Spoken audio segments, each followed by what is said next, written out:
on YouTube.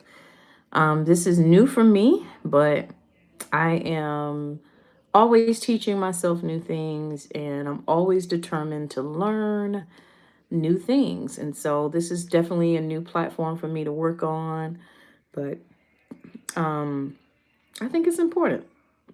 We can't have all of our eggs in one basket. And so, it'll take time. Definitely, it will take time for us to really make some waves here. But I think together, hi, how you doing? Hi, guys. Thank you for coming in. Thank you for coming into the live. I'm not talking by myself. Yay. So, I'm excited. It's a new journey. It's scary. It's been a just emotional roller coaster. How was the eclipse for you guys? We didn't have we were not in the band for the total eclipse, but we actually saw just the partial, and it was really great to see. So to be able to see that, y'all. Um, we're so I posted a video today about the bookstore, Liberation Station. Y'all, I remember last year when that black bookstore opened because they made history being the first black children's bookstore in Raleigh, North Carolina. And to find out that they've been getting threats, and this is causing the store to either shut down or relocate to an undisclosed location. I'm not sure. But when I read that news article and they said that someone was calling in, was making threats with the son, with the owner's son, and was describing what the child had on. Yo, what type of country do we live in where people are doing this? You know, it's hard enough to run a business. And y'all, I was thinking about that today and I was talking to my husband about it today.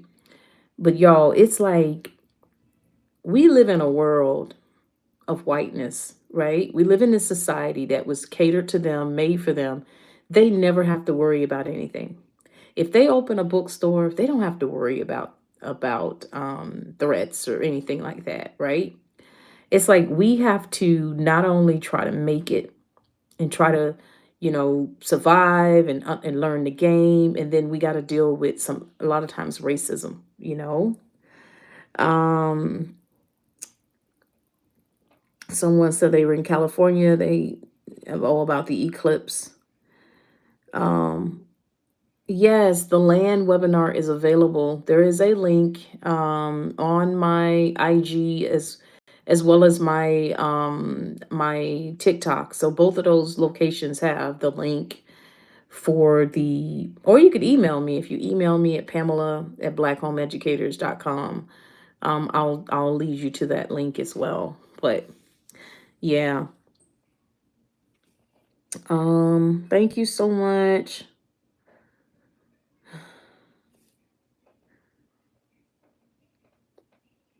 Um, yeah, and so it's just like what I saw with that bookstore in Raleigh, North Carolina, and I was just like, I felt that frustration. Like it's the same frustration that we have when we go places and um you know that you're not represented there. Like say for example, here in Montana.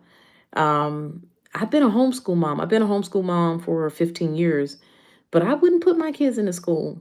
I couldn't imagine putting my kids in school because guess what? They're probably going to have to deal with nonsense. They're going to have to deal with people saying stuff, because people are not really educating their kids. The school system doesn't want to teach true American history. And so it's like we have to do what we got to do. We have to work even harder.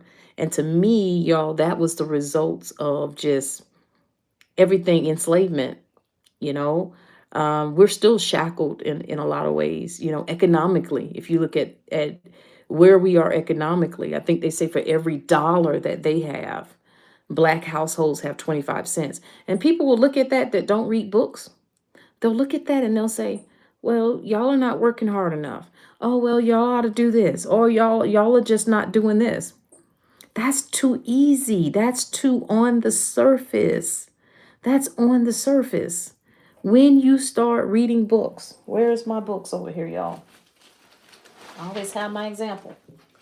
When you start reading books like The Color of Law, when you start understanding how our people got to be where they are today, economically, it all makes sense, you know?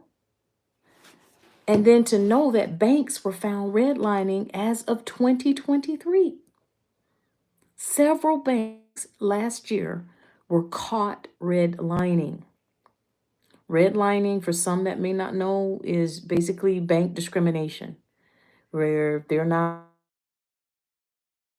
a group of people, African Americans and Latinos, um, and they were giving out loans. So the bank, there's a Mara Bank out of Florida that was caught, out of Jacksonville, Florida, that was caught redlining last year. And they were giving loans to white households, but not to Black households or Latino households. And so they were caught last year. There was also a bank in LA that was ordered to pay, I think, maybe 30 million. And you know, they have to put, basically their punishment is they have to put programs in place and different things to try to say that they're sorry for what they were caught doing. But we understand, y'all, why it's we are where we are today, you know? Um Hi everyone, late to the live. Is bookstores selling online? I need to find that out. I really need to find out if the Liberation Station is selling their books online. I would love to support them online as well. I do know that their Instagram page has kind of been placed on private. Their Facebook page is open, but yeah, I think they're just kind of going into hiding because they were getting so many threats. Um, and it's just crazy. You know, North Carolina has a history, you know, you know, all the states have a history, even Montana. Last night we were watching, if you guys get a chance, we were watching the Montana Historical Society um, video that they did on Black history. It was really good. It really was, you know, it really got my wheels to turning and thinking. And, you know, Montana definitely has a Black history, you know, but what was done to African Americans in Montana was basically they pushed our people out. And it really made me think that, you know, our ancestors were calling us back here. And that's why we chose Montana, you know, because it's, as they said in the documentary, African Americans represent like 0.5% of the state. I was like, what? I didn't know the numbers were that low. I knew it was low, but I didn't know it was that low. They said 0.5%, 0.5%, y'all, of African Americans in Montana. And I was like, man. But also in that documentary, they talked about um, that, you know, back in the, you know, what, early 1900s, Black people were here. There was actually women's clubs all over the state. Kalispell, Missoula, the Billings area, Great Falls. Black women had clubs all over the state to support each other, y'all. Um, yeah, it's something, you know. Let's see. The Ida B. Wells housing projects in Chicago on page 24 of the Color Law is where I grew up. Now erased. Wow. Wow, wow, wow. Thank you for sharing that. You know, thanks for sharing. But yeah, it's when you know the history, when you start reading, you start studying, your eyes open, because that's what I did around probably almost 10 years ago. I started really getting into studying Black history. And I was amazed. I'm like, this should be taught in schools. Like, this history should be taught in schools to all Americans. All Americans need to know this history, all history should be taught. um, it gives us a better understanding. It gives us a um, just an awareness, empathy. That's one of the biggest things: empathy, understanding a group of people, respecting a group of people. It's not being taught in the schools. It's not being taught at homes, and so this is why we just saw was it Massachusetts, y'all, about 3 weeks ago. I posted on my IG about the kids that were doing a slave auction, and it was like, these kids are making a mockery out of the pain of what our people, our ancestors went through. Like, they're making it a mockery. And it's because look what we have going now. We have a political party running on, we're going to get rid of DEI. We're going to get rid of that. We had DeSantis who said um, that basically enslavement wasn't that bad because they learned skills, you know? Like, and they're teaching that. That was approved. That was actually approved to be taught in the schools in Florida, y'all. That it wasn't, basically they learned skills. But then you see where people like Henry Brown, a lot of people don't know the anniversary of him mailing himself in a box to freedom was on Good Friday. Good Friday that just passed marked the day that Henry Brown put himself in a box, in a crate box, and mailed himself to freedom. You know, that's how bad it was. So yeah, it's wild to see these headlines that are coming out of, especially Florida, and the rest of the country is starting to trying to do it too.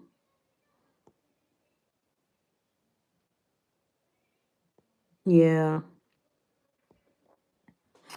But yeah, we're talking about that bookstore in Raleigh, North Carolina, that is closing because of they're closing this month. So if you're in that area, somebody in that area, tell them to go out and support, buy up their inventory, um, and help them out. It's wild, y'all. That people have so much time on their hands and so much hate in their hearts that they would actually do this. I just don't understand it, y'all.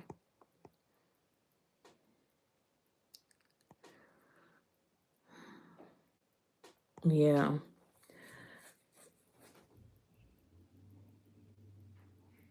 Your story piqued my interest in Montana as I am inspiring to be a homesteader, but the static you just mentioned is one of my concerns. Has it been difficult to adjust to rarely seeing any of us? Um, I would say if you're gonna go to a state like Montana, you really want to be in an area where there are us. You want to be where there's community. Great Falls, Montana has a lot of African American people um, there because there's a military base there, so that brings a lot of diversity. And right now, I think that's probably the most diverse part is probably Great Falls, as well as the big cities. Any of the big cities in Montana, Missoula, Bozeman, Billings, anywhere where there's a college, you're going to see more diversity.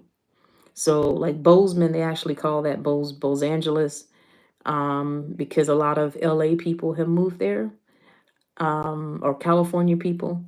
But a lot of people don't know that the all of the major cities in Montana are liberal. The cities are liberal, and Montana hasn't always been a red state. It was recently flipped when a lot of conservatives moved here so that they could flip the state.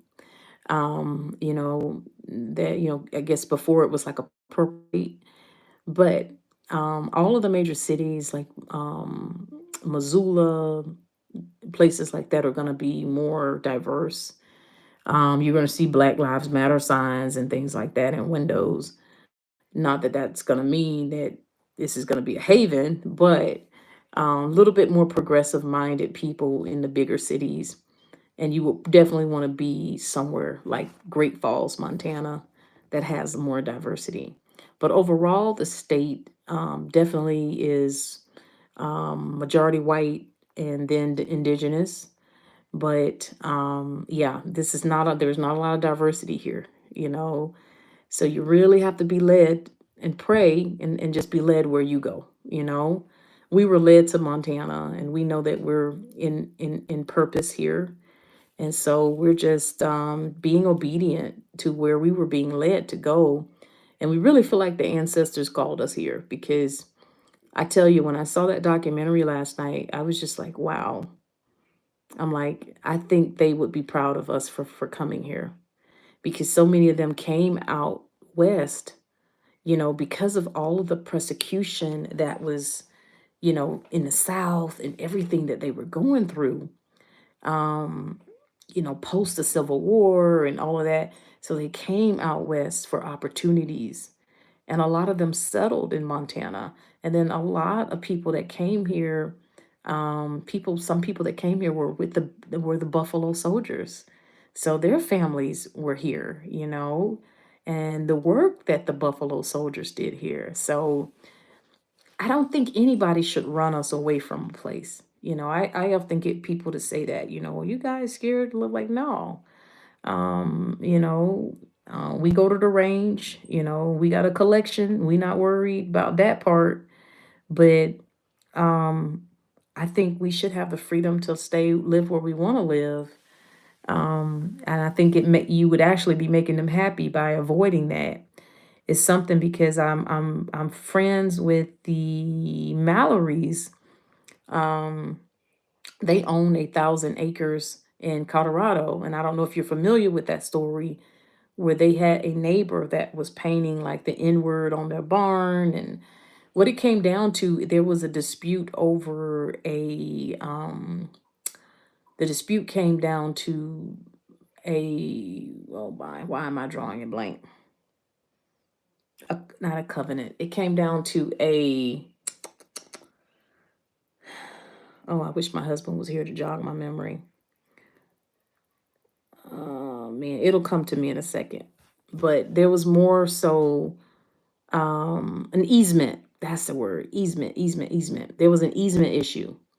So we teach on that in our land course about easements, like making sure like before you buy land, there's not an easement. So their argument, from what I have been told, came down to an easement issue.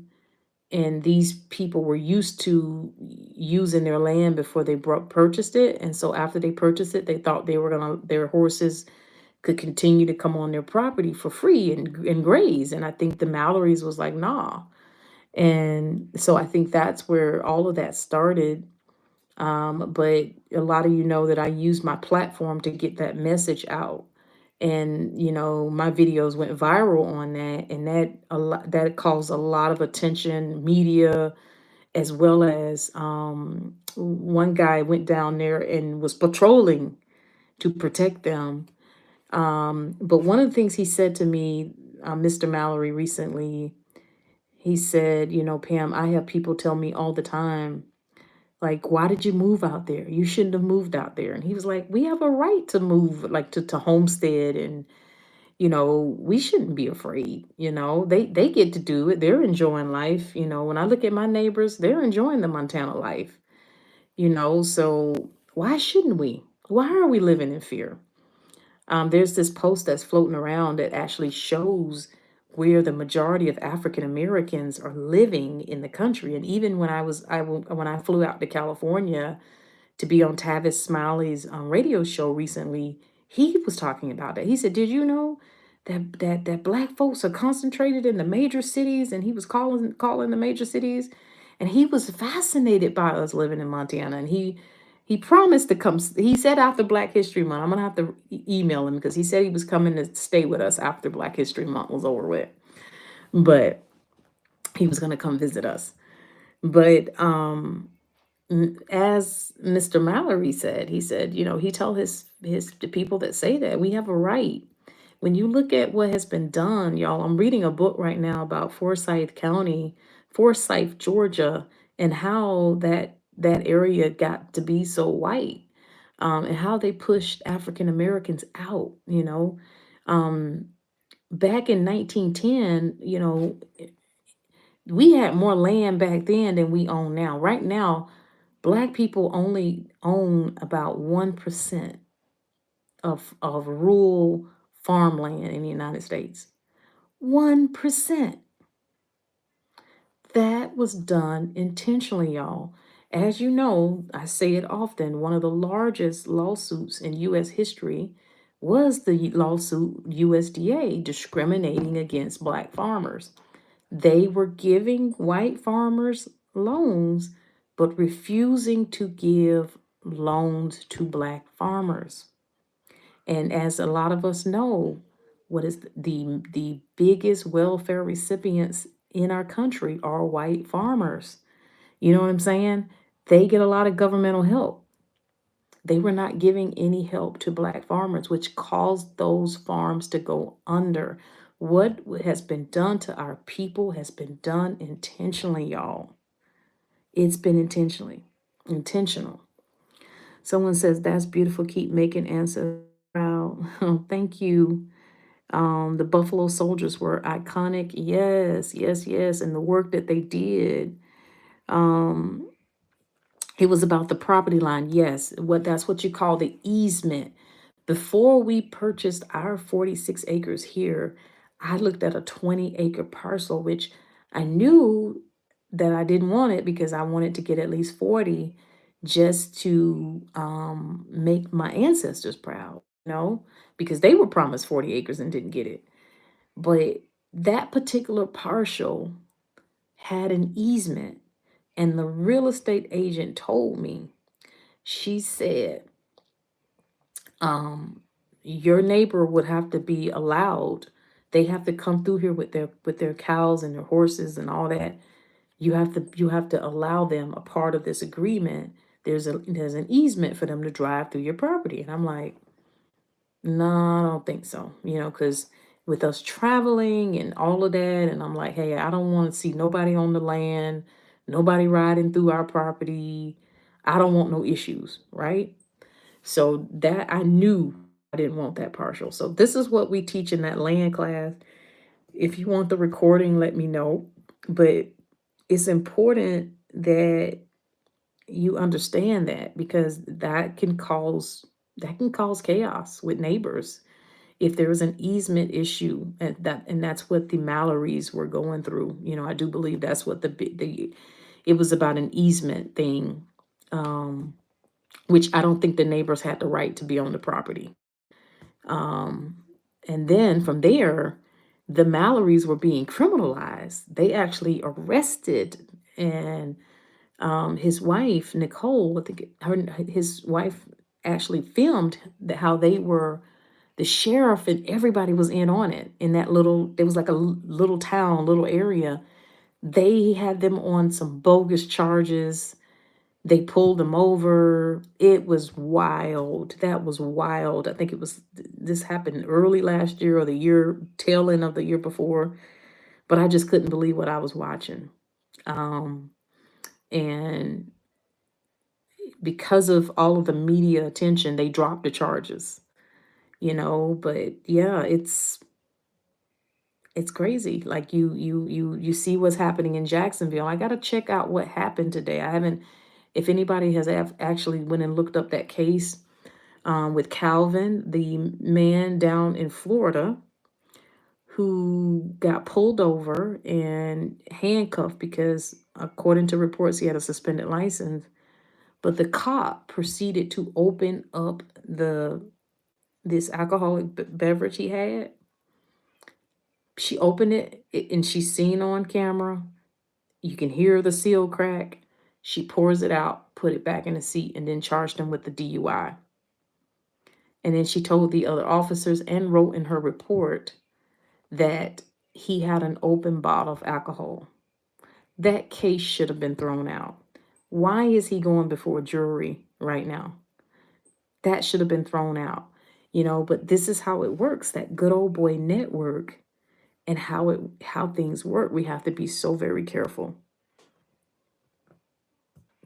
He said, I remember that story. There was a lot of corruption. Yeah, that's down in Lord, what is that little area that they're in Colorado? I think it's near Colorado Springs. I have to look it up where they're at. They invited me to come out next month. I'm supposed to fly there.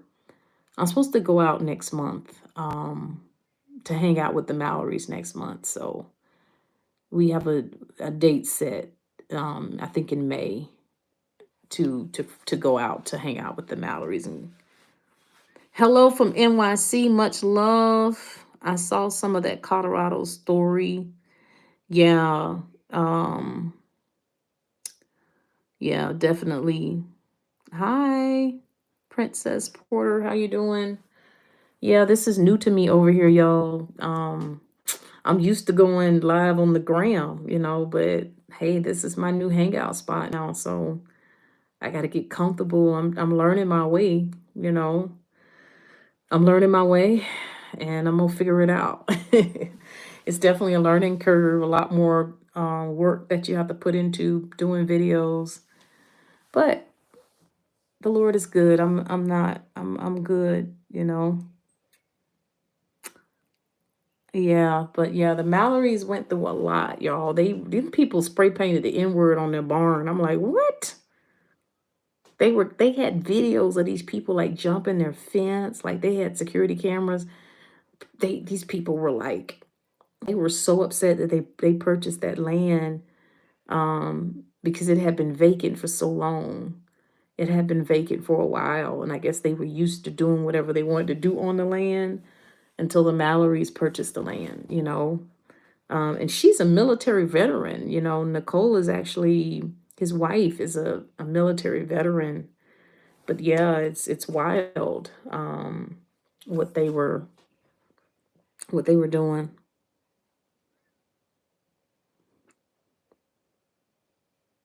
Yeah, DeSantis is definitely not helping things in Florida. Like he's definitely not helping. He's not helping the cause down there in Florida at all. Because what I saw that lady do, I'm just like, oh my, like we got to just be praying over our. I lived in Florida for 20 years, lived in Florida, West Palm Beach for 20 years. Well, from Broward County, half of those years were Broward County, Fort Lauderdale, West Palm. And you just got to be careful. You have to just be prayed up, careful. Um, yeah. Do they feel safe now? Um, I think so. We chatted. They called me about 3 weeks ago. I think they called me about 3 weeks ago. Basically they called to just thank me for my work with helping to get this story out, and was asking me if I wanted to come down. Um, there's actually a film crew, I think, is actually um, telling their story, and I think they want to interview me for that. Being that one of my videos was one of the ones that went viral, and so yeah, I'm supposed to be flying down next month, so I'll let you guys know how that go, and you definitely I'll do some filming while I'm down there, and also I was supposed to get with them to actually do an update video. That's the other thing that we're supposed to be doing.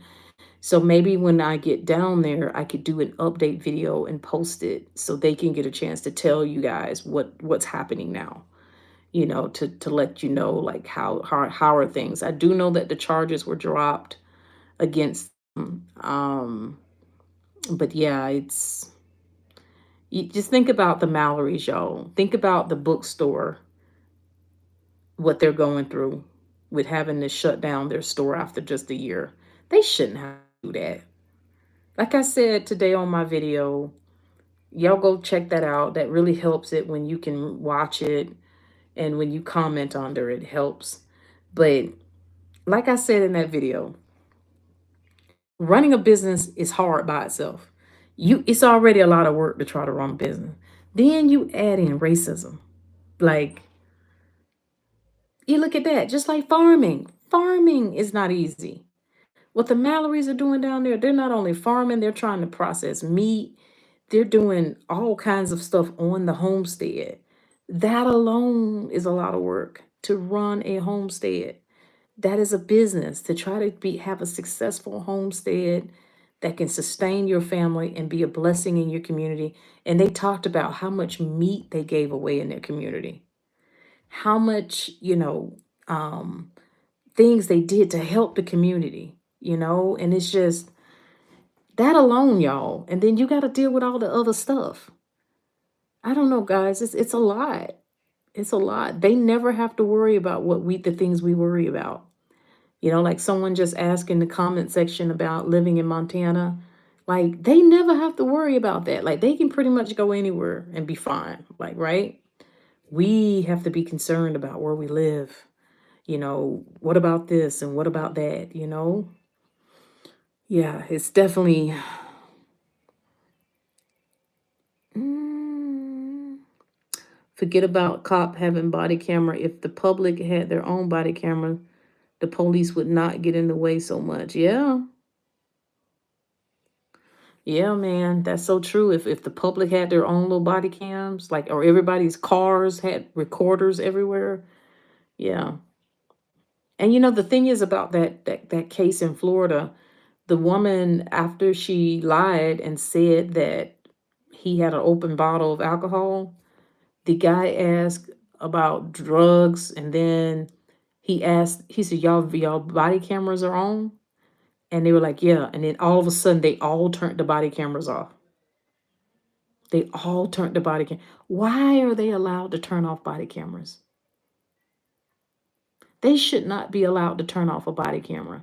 When you pull somebody over, it should automatically start recording. And once that call is complete, there should be something like a protocol, like, okay, you're back in your car, whatever then the thing can be turned off. There should be something, but as long as they're investigating, which they were still outside doing, you were investigating, y'all are talking about this, the camera should have been on. But yeah, I don't know why they're allowed to turn off. And have y'all seen the Grand Nighthawk on Hulu? It's about Florida. The Grand Nighthawk, about how the KKK has infiltrated Florida's prisons, y'all. Oh my.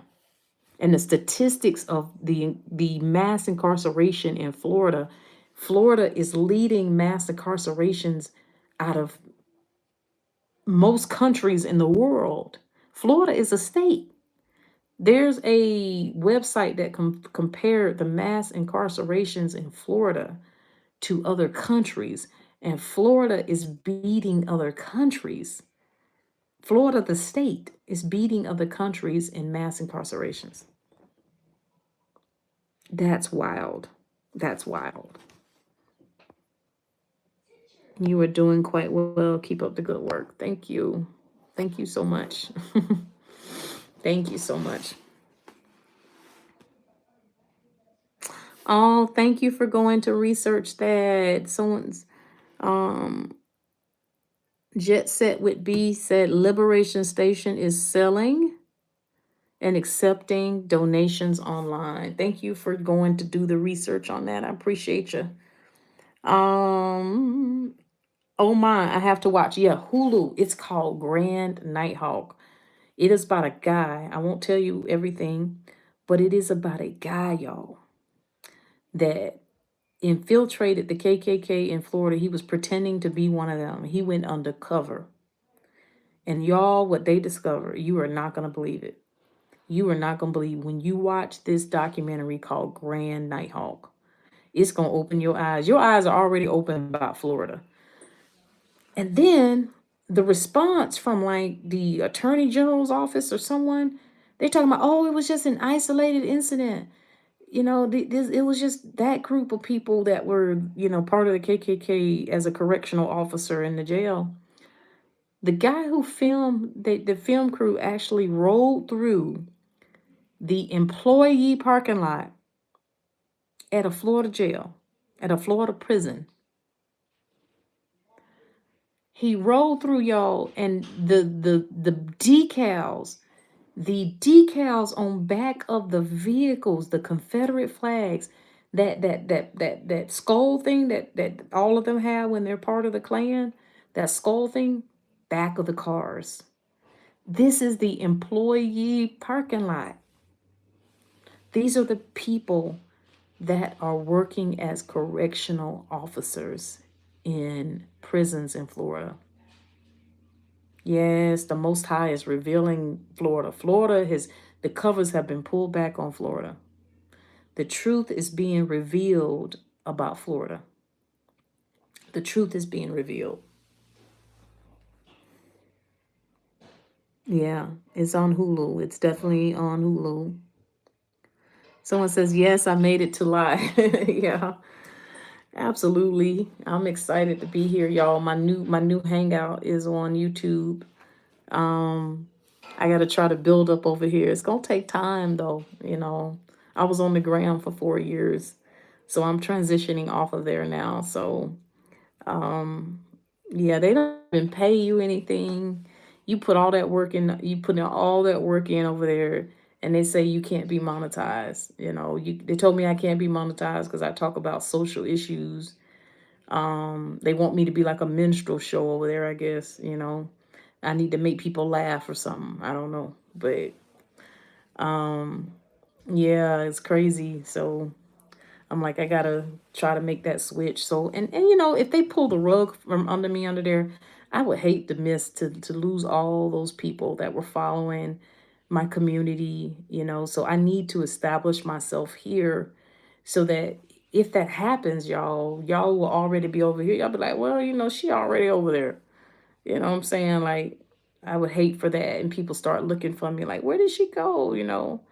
So yeah, I'm gonna do this for now.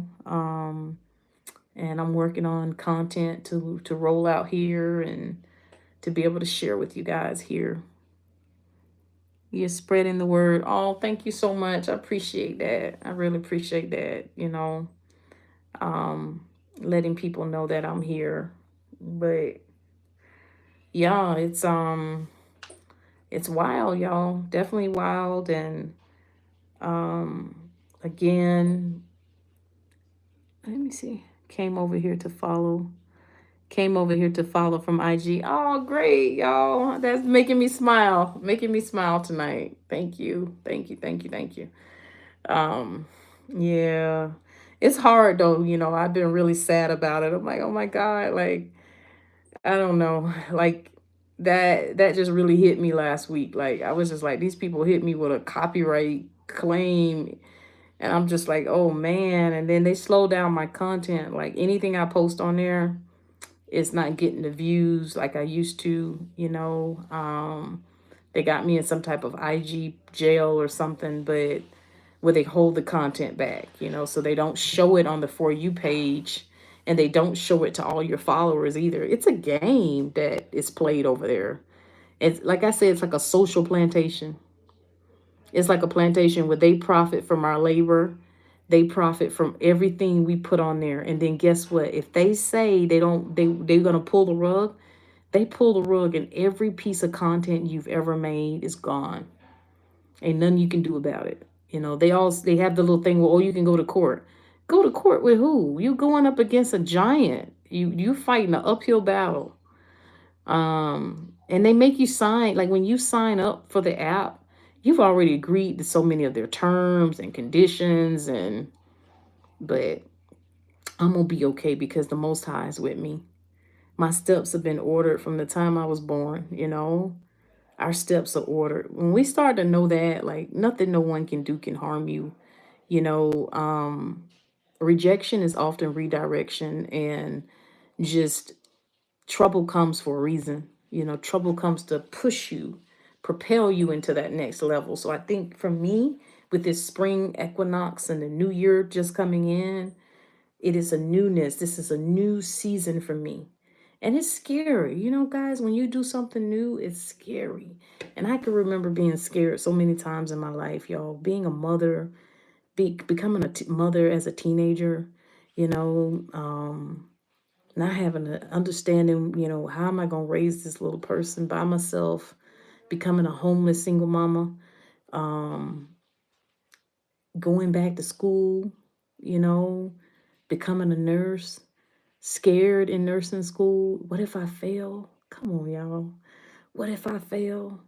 You know, but pushing my way through anyway. Getting married, you know, meeting my husband in college, getting married, young mother, young wife, finishing school, going out into the workforce, and then taking care of patients, and then realizing, listening to all of them. I had my listening ears on, y'all, and they put me up on some game. They put me on some game, and I learned that I had some very wealthy clients, and what I learned was that the way to really make it financially was to be an entrepreneur. So I learned from them. So I my mind, and I went back to the drawing board. Like I gotta own the job. I can't just work on a job. I gotta own it, you know? And so starting a business was scary. Oh, that was so scary, y'all. Dealing with so much rejection in business and dealing with all of that. And y'all, I did it. I did it. I did it. Um, and here I am today, you know, retired at 45 and living my dreams, you know, here in Montana. Um, these beautiful views every day.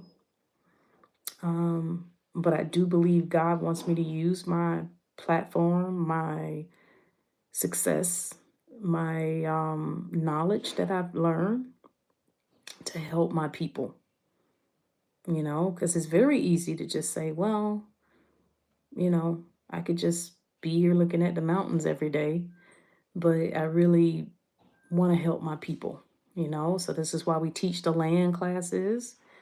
This is why we teach financial freedom. This is why I teach entrepreneurship. This is why I teach Black history, because 10 years ago, before I started studying, I didn't know. I didn't know. I had no idea, like, really, because my mother and father grew up during Jim Crow, but they barely talked about it. And the reason for that, it was because it was so painful. I think it was just so painful what they went through. I recently had my mother open up to me on Easter. We were on the phone, and I said, Mama, tell me more about your childhood. And she began to share. And I could hear the pain when she started talking about how they would, um, when the bus came to pick them up, you know, they went to a segregated school. And although her and her siblings, my mama, you know, back then, our grandmamas, all of them had a lot of kids. Like, you know, people don't have many kids like they did back in the day. Um, so she probably had about 6 siblings or so. I have to count all my uncles and aunts and the ones that have passed away. But she said when they got on the bus driver made them stand up in the back of the bus because they live out in the country, in the rural country. So it took probably about half an hour to get to town. Would make them stand up in the back of the bus despite there being seats empty in the front of the bus. Y'all, I was in tears. Why would grown people, I understand the Jim Crow laws and rules and stuff they had in place back then, but how can grown people make children, little kids, stand up in the back of the bus when there was empty chairs in the front?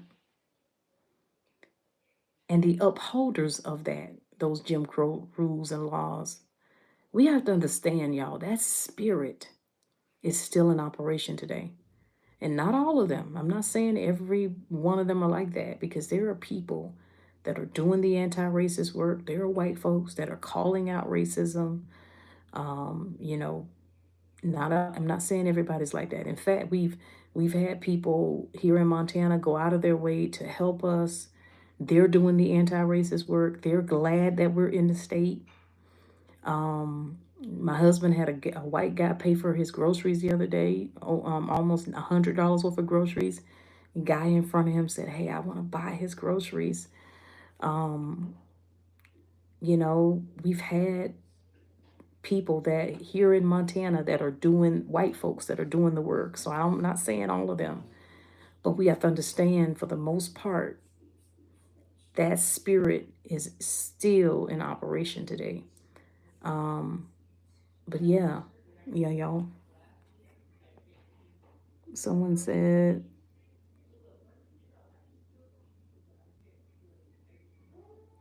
IG is weird. Yeah. I hope you'll be able to monetize on IG. I mean, on YouTube. I don't know. I hope so. You need a lot of watch hours. So if you want to help me out, you can watch, but I'll try to put some interesting stuff for y'all to watch. I don't want y'all to just watch and not be like, I didn't get it. You know, I want you to say, well, hey, this was definitely useful.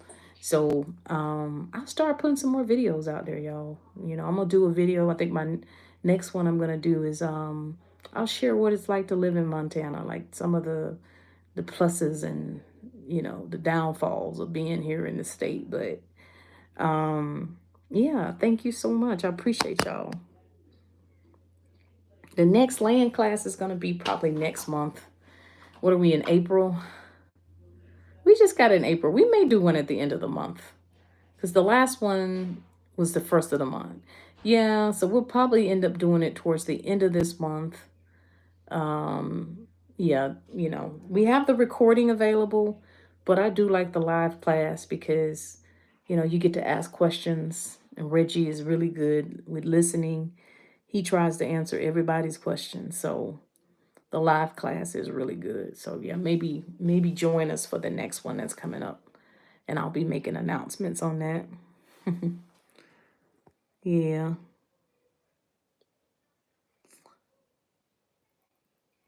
All right. You have a nice evening too. Someone said have a nice evening. Yeah, but yeah, so talking to my mama was really like, wow, you know, hearing that. But that's what I had to do, y'all. I started studying this history, got into books, started reading up all this stuff. One of my favorites is Josiah Henson. That was one of my favorite books. I'm gonna see if his book is over here. Um, this is a really good one. I share this a lot on IG. This is a really good one that is short, very small, and it'll definitely give you just a crash course. This is your crash course right here. Um, the camera's probably turned around. It's called How White Folks Got So Rich. That's a really good one to get. Very short read, but it'll definitely give you that knowledge. Very short and concise there. Um, Josiah Henson.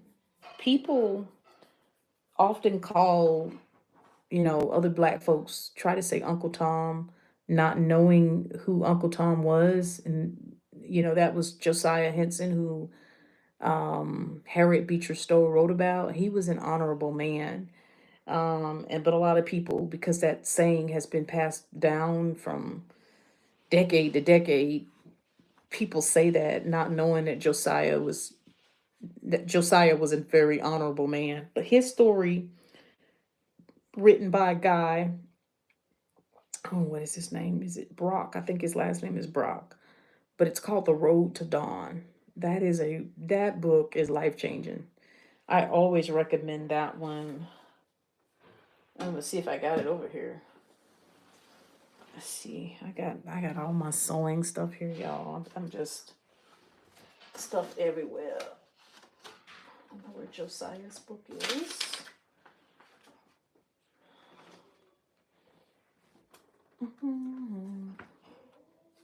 Oh, here's another one that I recommend a lot, y'all.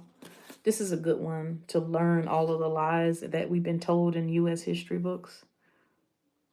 Um, Lies my teacher told me. That's a good one um, to read. You can get that one.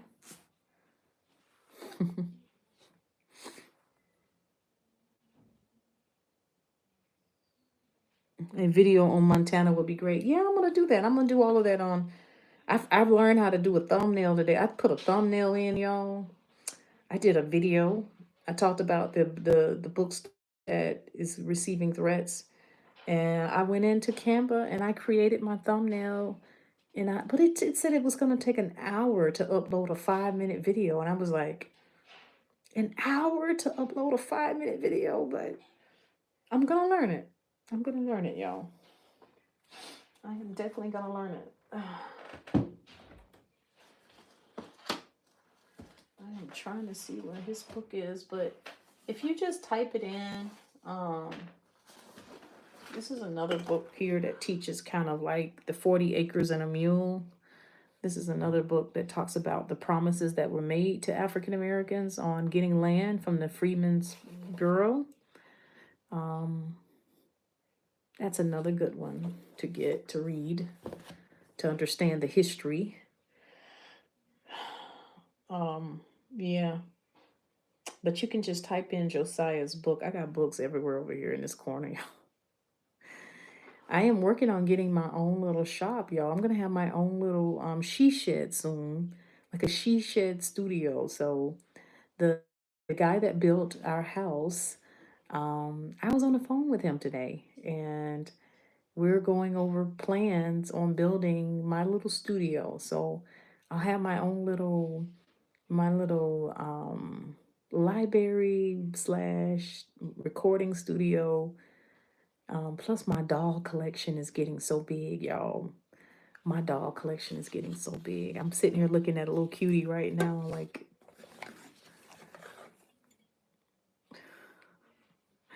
her little dress. Look at the little things on her dress. But my doll collection is getting so big. You know, I started collecting dolls now that I've been retired. Like this is my new thing here in Montana. Um, I've gone back to like my fiber arts and crocheting. So I spend my days crocheting when I'm not, homeschooling throughout the day. But even as I'm sitting, like I was sitting with my daughter today and was helping her, we were talking about the what were we talking about today? Oh, Russia and communism and how the Soviet Union and all that formed.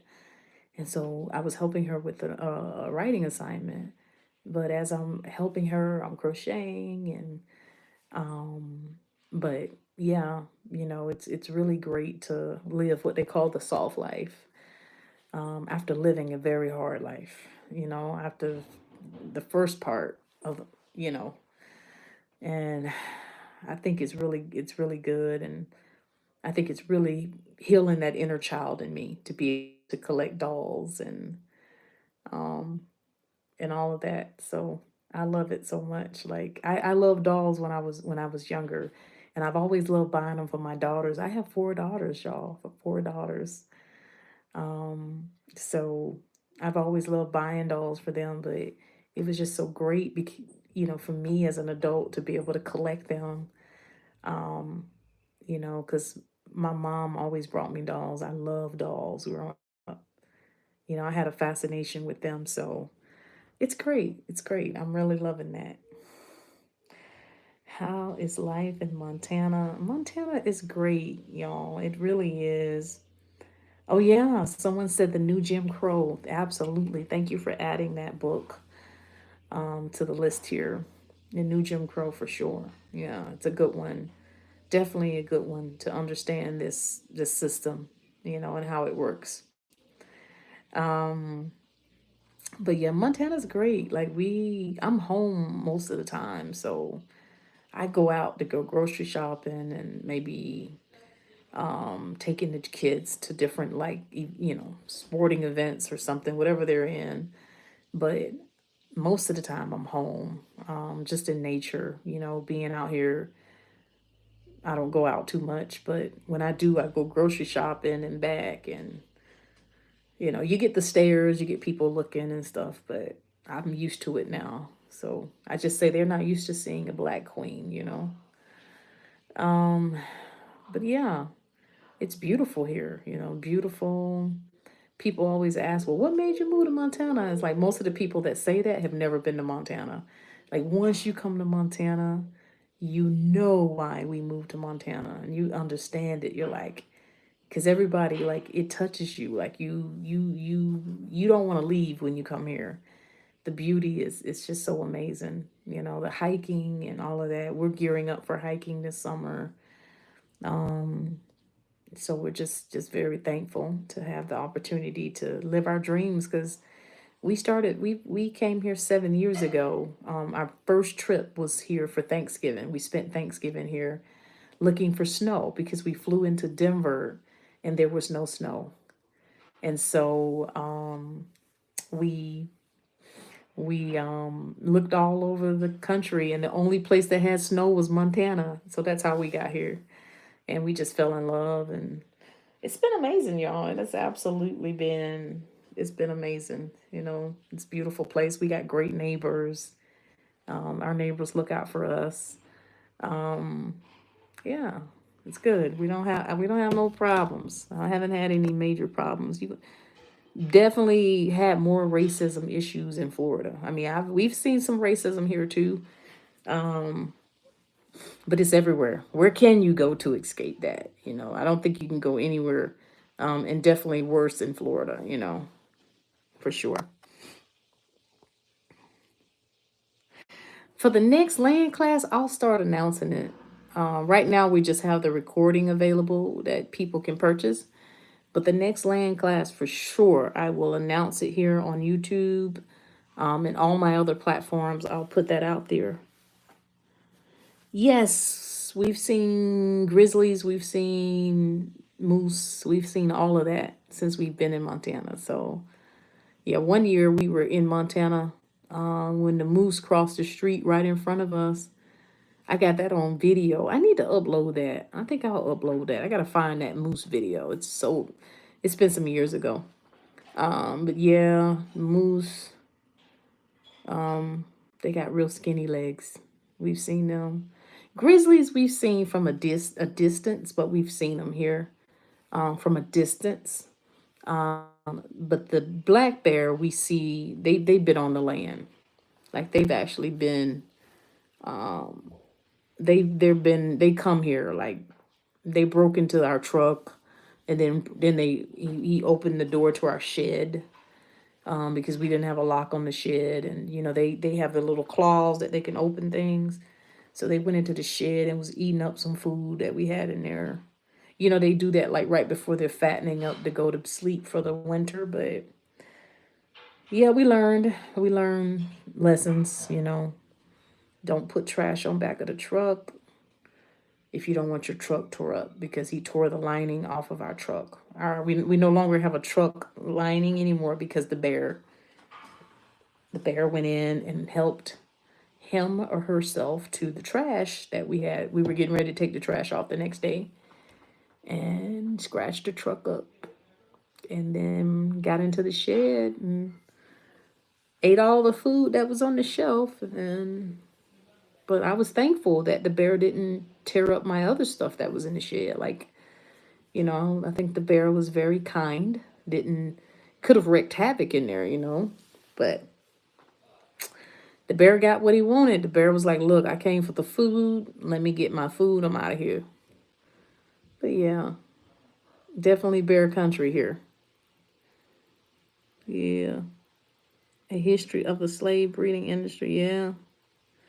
Toxic equality, white rage. What about bear meat? Well, we're on indigenous land. So, it's not like you're going to kill, like take something and intentionally, you know, unalive a bear. The only time you do that is if it's in self defense, you know. um, which will be the only time we would ever, harm a bear. We're in their habitat, so having respect for wildlife is so important. And, being on indigenous land is also important to know, because there's like rules here. Like we contact them when we do have bear encounters, even though they don't show up because they're so busy. But the only time you would really do that, like our neighbor had to unalive a mountain lion because the mountain lion, I think, jumped out at his son. The son was on a four-wheeler, and he had to unalive a mountain lion. And he had to contact the game warden, for that.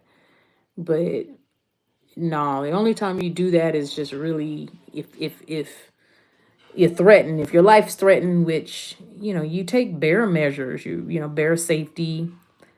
Um, there's certain things you do. You lock up your trash. You make a lot of noise when you're outside. You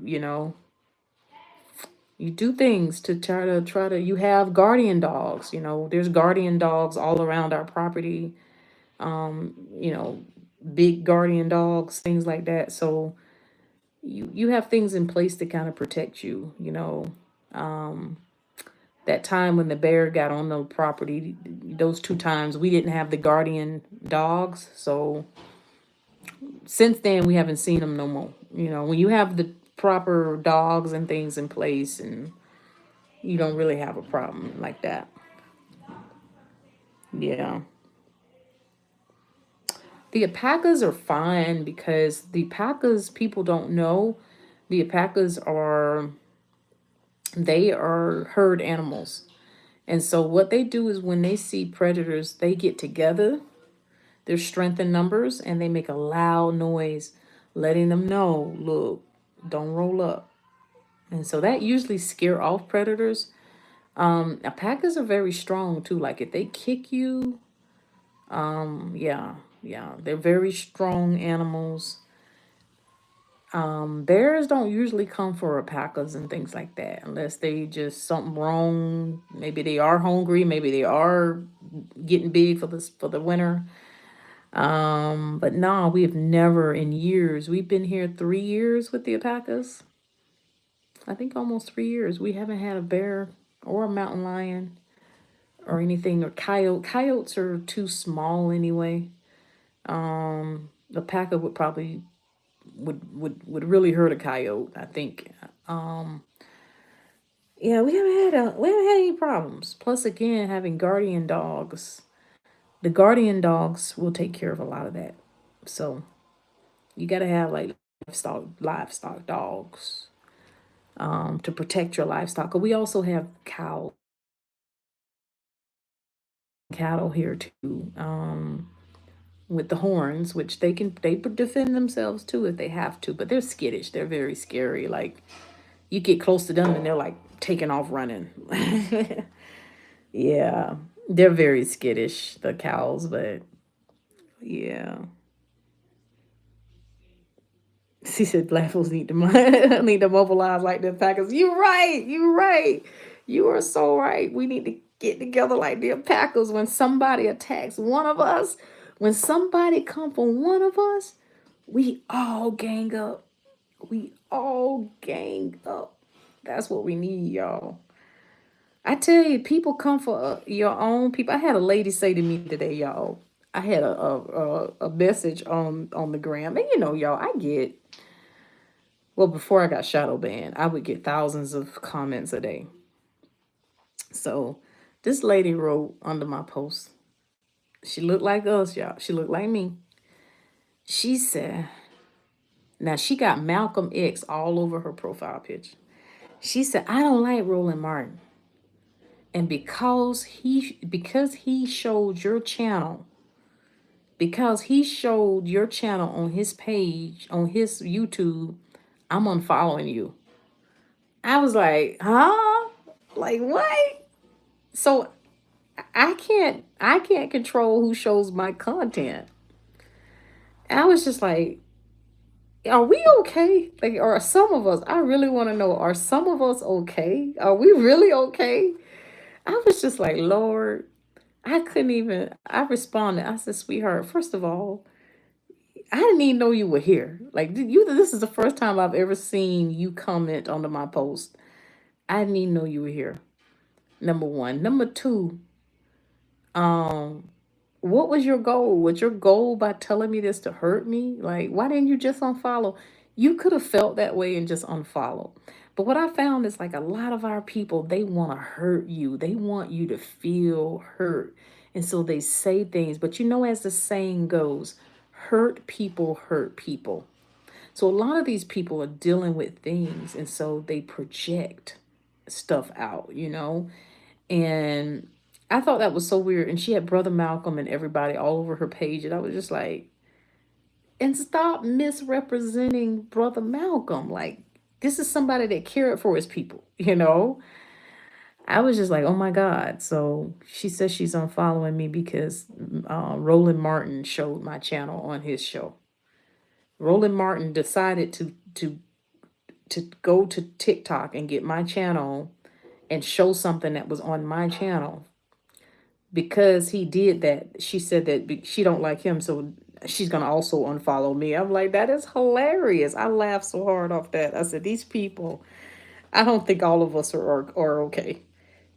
I'm like, if that's the biggest argument you got right now, I'm like, sweetheart, you got Moms for Liberty groups going into schools. You got these people silencing truth.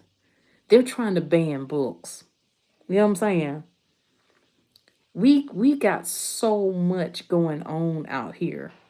And this is what you we're busy fighting each other, talking about we don't like this person and we don't like that person and we don't like this and that, and the whole Amanda Seals thing. And I'm just like, if you love her or hate her, everybody's got personal opinions. You don't mesh well with everybody's personality. She apparently has I don't know, people have said she's this way towards them. I don't know. I don't care. But I ain't writing no articles about my people. I ain't finna go out of my way. You got black media companies that could be writing about so many other things, that could be talking about police brutality, could be talking about the school to prison pipeline, could be encouraging parents to get their kids out the trap, could be using, come on now, y'all.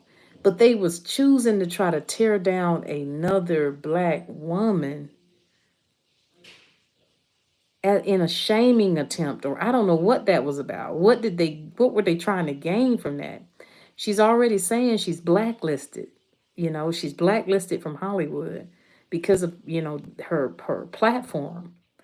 You know, like, I tell you, some people just really we want to see, come on now, this goes back from enslavement, where they pinned us against each other. Y'all read that book, the Willie Lynch letter? Some people, some historians said that they don't think the letter is not authentic, that it was made up. But some folks said that it was actually authentic, where they had these people come in from the Caribbean and all of that. The plantations down there in South America and all of that were brutal with enslavement. And so they came up to teach the people, the enslavers here in the US, on how to keep enslaved people from revolting. And one of the ways was to keep them divided, to divide them up by skin color, the mulattoes against, the darker skinned and all of this stuff, and to keep us divided, to keep us fighting. When you look at what's happening with Club Shay Shay and how the comedians were going at each other, it was a brother that was bringing all this drama about. And he's profiting, his page on YouTube, he's making a ton of money off of the views. And the comedians, black comedians, they're fighting each other and they're calling each other out. You got the rappers now that are fighting and calling each other out, just like they did in my day. When I was a teenager, they were going at it. And it's like all of these distractions, and we still don't own banks. We still don't own schools. For every dollar they have, we got 25 cents. We're so distracted. You know, the fact that those writers wrote those writers and platforms wrote about her in the same week that Candace Owens was all over the spewing nonsense and failed to call out the show propagating her is mind blowing. Absolutely. Y'all know I was saying that over there on my page. Like, I was saying that. I said the same. I was like, they ought to be calling out the Breakfast Club. Breakfast Club should have been called out for that softball interview that they gave her. That was a very soft interview that they gave her, and trying to help her rebrand herself. But yeah, I like I said, love Amanda or not, everybody is not gonna be your favorite cup of tea. But to actually go out of your way to write articles to further damage her, or try to make attempts just to, why are we doing this to our own people? You know what I'm saying? Like, why? You know, I don't, I don't know. There's just so much. If you have a platform, if you have a pen, if you're a journalist, if you have that ability to use your pen, like Ida B. Wells. Ida B. Wells used that pen to call out, oh, glory. She used that pen, y'all, to call out lynchings, to shed light on lynchings that were happening. She used her platform. She used her ability to write, y'all, to call it out. She's the co-founder of the NAACP as well. Ida B. Wells. She used that to in order to call it out, to try to help her people. And today we are so distracted. We don't even know we're still in a war. We don't even know that we're still in a war, y'all. You know? I'm just like, it's wild. It's absolutely wild. Yep. They knew we were stronger together, united we stand. Yeah. Look at what I posted about New York, y'all. I posted the other day about the revolt in New York that none of us was taught about. We're in school. That happened. The anniversary date was a couple days ago. That revolt, um, the results of that were African. It was actually African-born enslaved men and women told the enslaved men and women that were born here, look, it's time to ride. It's time to rise up. Let's get out. So because it was only 1,000 of them, in New York's population was only about 8,000, they were so connected. They were united. And so after that, what did they do? They strategized and they made stricter slave codes. So New York put in place stricter codes to keep them from making manumission harder, and also keeping groups of three from meeting. It was illegal for groups of three or more of enslaved people to be together. So you could not be in a group of three or more. You could only be with one other person. If you got up to three or more, you could be into some serious trouble. That's how they kept us divided, y'all. It's a spirit. We got to break that spirit. We got to come back together. We have to be united, y'all. If we're going to make it, we ought to have groups that are countering moms for liberty. We ought to have moms for truth. We ought to have moms for truth, that when they show up at the school board meeting, we be standing there. We standing there.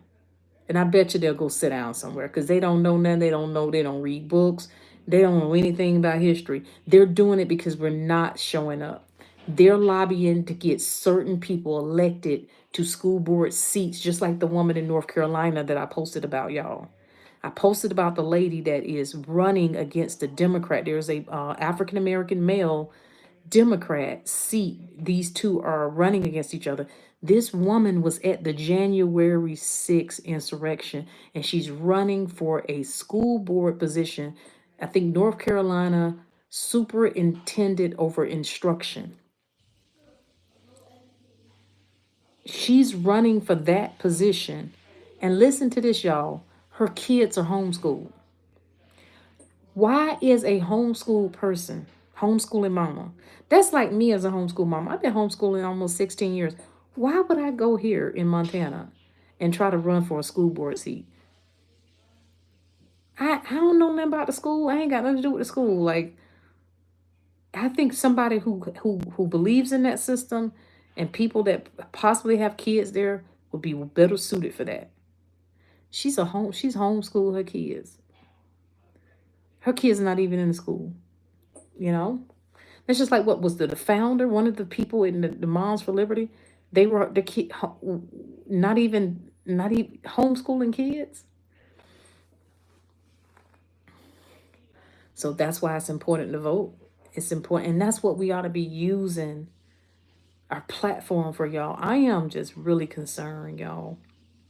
And this is why I use my platform so much to call out stuff, y'all. Because like I said, yeah, like people get mad sometimes, like, oh well, I followed you because of the mountains. Baby, there's a lot of people posting about mountains. There's so many white folks got pages that just show mountains. I'm like, the thing is about us, y'all, we can't ever just rest. Like, I'm not saying I don't enjoy myself. Yes, I enjoy myself. I'm living in what I feel like is a little piece of paradise here on earth. But we always have to be concerned about stuff. We always have to be mindful with our children and protect our black children, right? Like, there's always work to do, y'all.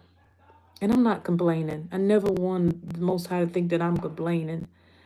But it's like watching that documentary last night on the Montana Historical Society and seeing the way those black women had clubs all over Montana.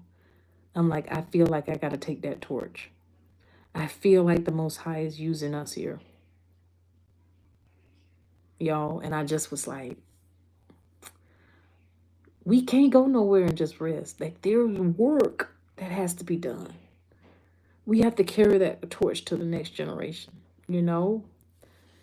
But yeah, y'all, like these people they're using their platforms to tear down somebody that look like them instead of understanding the real war and the real enemies of this war, you know?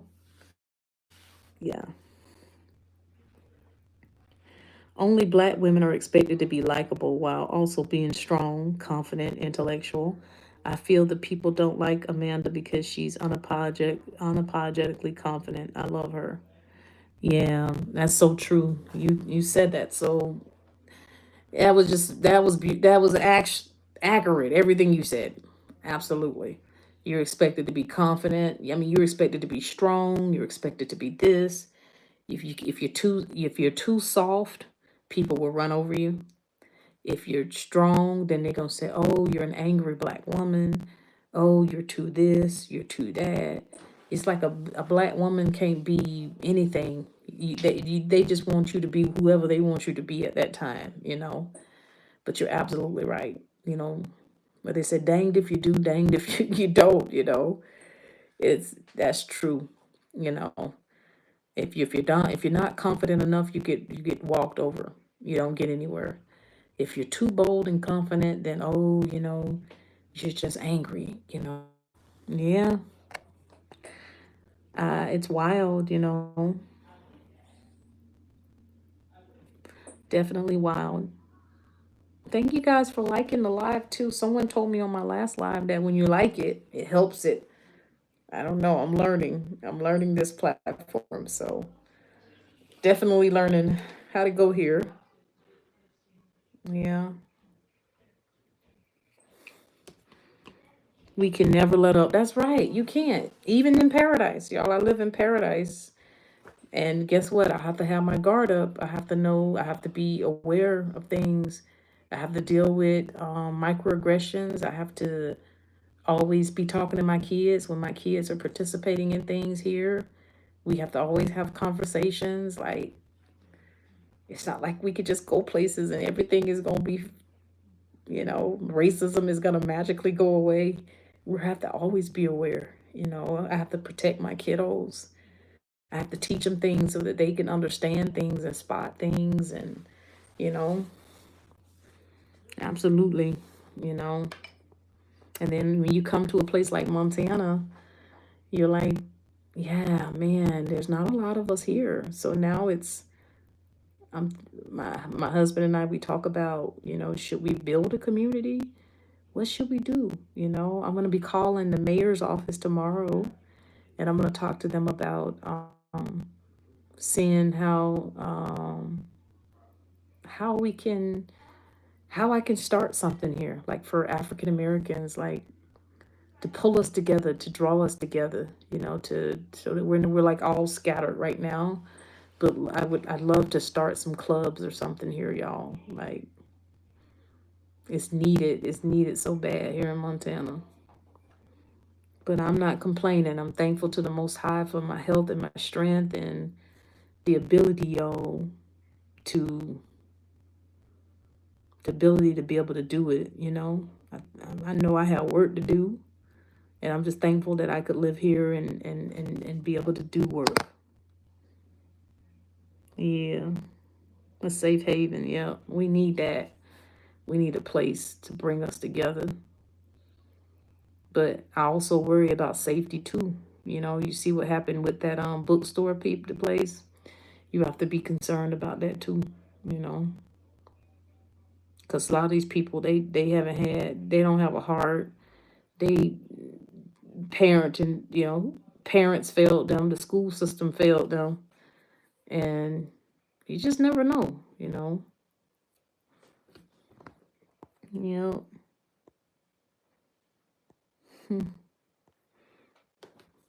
Well, thank you guys for hanging out with me on YouTube. I really appreciate it, and interacting with it and liking and sharing, because that really helps.